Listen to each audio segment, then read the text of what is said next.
Welcome back na naman dito sa aking channel. Panibagong araw, panibagong video na naman tayo ngayon. May ibabahagi na naman ako sa inyo ngayon na ritual. Ito'y simpleng gabay at simpleng pamamaraan at ito ay makakatulong sa inyo. At kung bago sa channel ko, ay huwag niyo pong kalimutang mag-subscribe at pindutin ang notification bell para palagi kayong updated sa mga bago kong videos. Gusto mo ba na siya ay hindi titigil sa kakaisip sa'yo?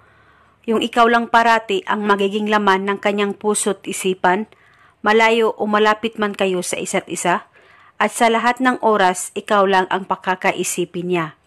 Kaya gawin mo lamang itong ritual na ibabahagi ko sa inyo ngayon. Dapat kayo ay palaging naniniwala sa mga ganitong pamamaraan. At ang ritual na ito ay pwede mo ito gawin sa kahit na anong araw o oras na gusto mo. Napakasimple at napakadali lamang itong ritual na ibabahagi ko sa inyo ngayon. Dapat kayo ay palaging naniniwala sa mga ganitong pamamaraan at ito'y napaka-epektibo basta buo lamang ang tiwala mo sa paggawa nito.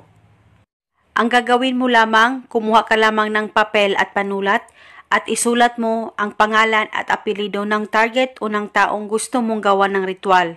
Ng 3 beses, pangalan at apelyido niya. At pagkatapos, kumuha ka lamang ng isang buo ng dahon ng laurel o dahon ng paminta at isulat mo ang kanyang pangalan at apelyido ng 1 beses. At kahit hindi po totally buo ang dahon ng laurel o dahon ng paminta, at kahit may kaunting punit ay okay lang, pwede pa rin gamitin as long as masulat mo ang pangalan at apelyido ng target ng 1 beses. At pagkatapos, hawakan mo muna ito sa 2 kamay mo, ang papel at ang dahon ng laurel.